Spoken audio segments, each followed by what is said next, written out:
What is good, RCHS? Welcome to the new 2021 set of Prowler videos coming straight at you. Let's not waste any time. You see, forensics is one of those things that doesn't get a lot of attention, but boy, do they deserve it. Forensics is performative public speaking.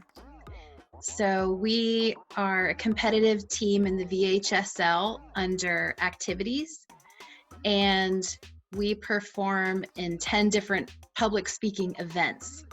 So that can range from anything from storytelling, as if you were telling stories to little kids, to writing your own persuasive speech and delivering it. Words we choose are very, very important, and they're certainly important in forensics.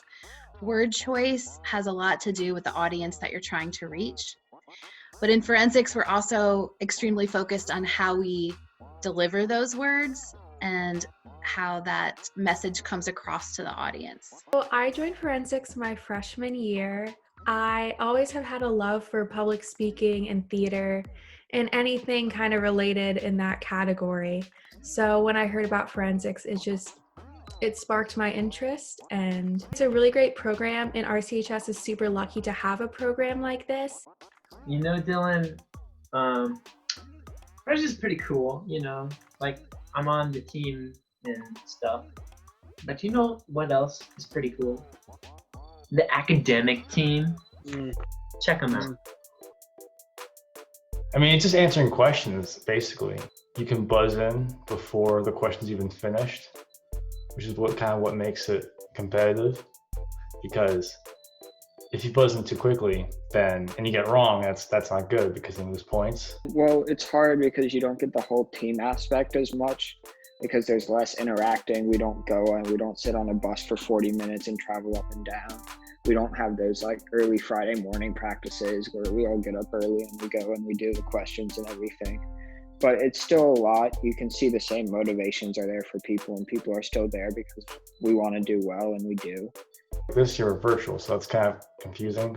But what we do is we use Zoom and to read the questions out and listen. And then we use a website called buzzin.live. It's a weird, different environment because you have to flip between screens and stuff. And, you know, it's nice to be able to sit there and lean over with the buzzer in hand and like have that whole because the buzzer lights up. We used to have all these like light bulb things where it's like if you press the buzzer, it's like this whole interaction between you and the speaker.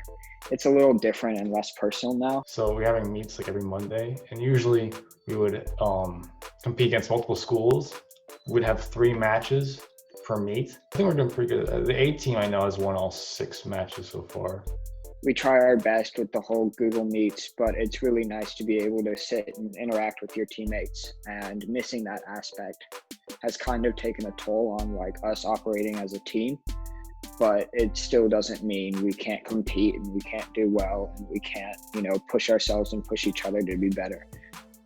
We asked you all what your favorite word was and why, and we got some very interesting responses. Let's just name a few. Balloon.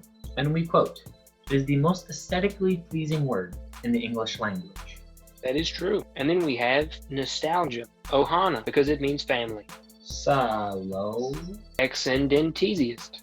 Pain, because you know it's real and it's not fake. Whatever.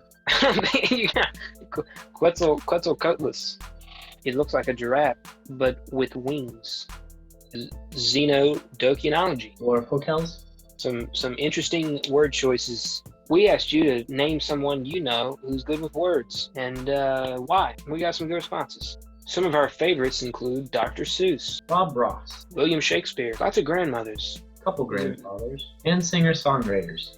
The ones specifically mentioned were the talents of Taylor Swift and Harry Styles. Thank you very much for returning this week with us for the new year of Wildcat Weeklies.